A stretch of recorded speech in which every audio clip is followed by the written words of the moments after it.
హైదరాబాద్ మహానగరంలో ఇవాళ హైడ్రా పేరిట ఈ ప్రభుత్వం చేస్తున్న అరాచకం వల్ల బాధితులైన సోదరులు సోదరిమణులు మీరందరూ కూడా గతంలో 2-3 సందర్భాల్లో మూసీ వల్ల హైడ్రా వల్ల ఇబ్బంది పడ్డ వాళ్ళు తెలంగాణ భవన్కి ఇక్కడికి వచ్చి మాకు న్యాయం చేయండి, మాకు సహాయంగా నిలబడండి, మాకు అండగా ఉండండి నేను అడిగినప్పుడు మా వంతుగా కొంత ప్రయత్నం చేశాం.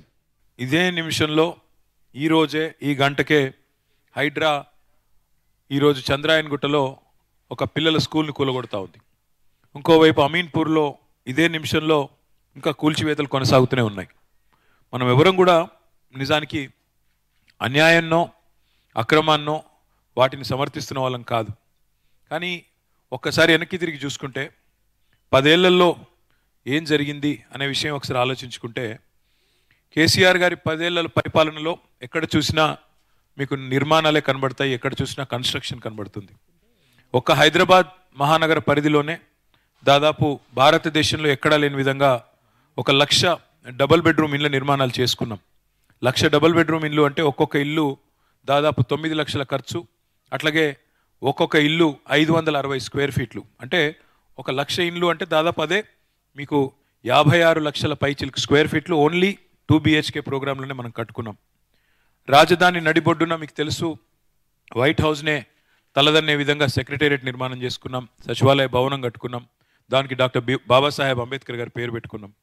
అట్లాగే ఇన్నోవేషన్ క్యాపిటల్గా చేసుకోవడానికి టీ హబ్ అని పెట్టుకున్నాం, టీ వర్క్స్ అని పెట్టుకున్నాం, వి హబ్ అని పెట్టుకున్నాం, వాటిని కూడా కట్టుకున్నాం. ఈ బిల్డింగ్ పక్కనే తెలంగాణ భవన్ పక్కనే మీరు చూస్తే బయటికి పోయిన తర్వాత అతిపెద్ద భారతదేశంలోనే అతిపెద్ద పోలీస్ కమాండ్ కంట్రోల్ సెంటర్ ఇవాళ రేవంత్ రెడ్డి గారు అక్కడ కూర్చొనే పనిచేస్తూ ఉన్నాడు. కమాండ్ కంట్రోల్ సెంటర్ కూడా ఇంటిగ్రేటెడ్ కమాండ్ కంట్రోల్ సెంటర్ కట్టుకున్నాం.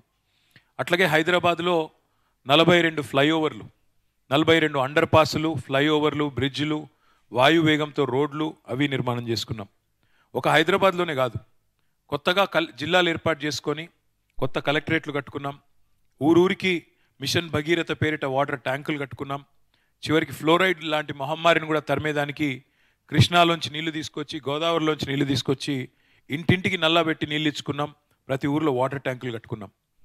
మరి కరువు నేలగా ఉన్న తెలంగాణ గొంతెండిపోయిన నేలకి నీళ్లు తీసుకొని రావడానికి సాగునీటి ప్రాజెక్టులు కట్టుకున్నాం, భారీ ప్రాజెక్టులు కట్టుకున్నాం. మల్లన్న సాగరు, కొండపోచమ్మ సాగరు, అట్లాగే కాళేశ్వరం లాంటి ప్రాజెక్టులు, ఇటు పాలమూరు రంగారెడ్డి ఎత్తిపోతల పథకంలో భాగంగా కరివెన, వట్టెం, అట్లాగే ఉద్దండాపూర్ రిజర్వాయర్లు, నార్లాపూర్, ఇట్లా ఎన్నో రిజర్వాయర్లు కట్టుకున్నాం. 1-2 కాదు, తెలంగాణ వ్యాప్తంగా ఎటు చూసినా 2014 నుంచి 2023 వరకు నిర్మాణాలే చేసుకున్నాం. ఎక్కడికక్కడ కొత్త కొత్త నిర్మాణాలు చేసుకునే ప్రయత్నం చేసుకున్నాం. ఈ 2 ఏళ్లలో కొత్తగా ఒక్క ఇటుక పెట్టలేదు, కొత్తగా ఒక్క రోడ్డు కట్టలేదు, కొత్తగా ఒక్క నిర్మాణము చేపట్టలేదు. మీకు అందరికీ ముందుగా ఇచ్చే మాట ఒకటే, ఎవరెవరికైతే ఈ ప్రభుత్వం వల్ల తీరని అన్యాయం జరిగిందో మీకు నేను మాటిస్తూ ఉన్నాను, మీకు జరిగిన అన్యాయాన్ని ఇంకో కాలం ఏం లేదు, ఇంకా కేవలం 500 రోజుల్లో తిరిగి కేసీఆర్ గారు రాబోతున్నారు. మీ ప్రతి ఒక్కరికి న్యాయం చేసే బాధ్యత నేను తీసుకుంటా అని చెప్పి నేను మీకు విజ్ఞప్తి చేస్తా ఉన్నాను. మీకు పూర్తి స్థాయిలో న్యాయం చేసే బాధ్యత మాది. ప్రభుత్వాలు చట్టపరంగా న్యాయపరంగా పనిచేయాలని కోరుకుంటారు తప్ప ఎవరు కూడా ఇంత అన్యాయంగా కిరాతకంగా పనిచేయాలని కోరుకోరు. ఆ క్రమంలో ఇది ఒక్కసారి దయచేసి మీరందరూ కూడా చూడాలని విజ్ఞప్తి చేస్తా ఉన్నా. ఇచ్చేది వాళ్ళు, కూల్చేది వాళ్ళు, చంపేది కూడా వాళ్ళైతే బాగుండు. చంపేయండి, వదిలిపోద్ది. చెప్పు సార్, మమ్మల్ని కొట్టి చంపేసే సార్, ఇక చంపేయండి సార్.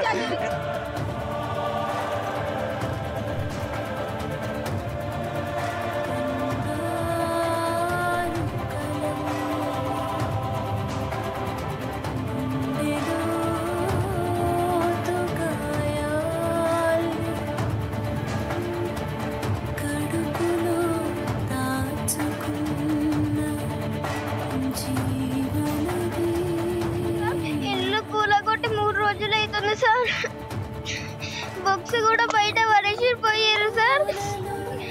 ఎగ్జామ్స్ నడుస్తున్నాయి సార్, మేము దగ్గర నుంచి ఏం తినలేదు సార్.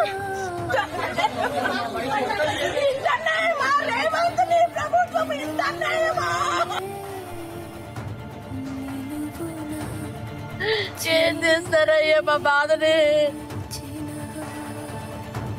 మాతో ఉన్నాయి.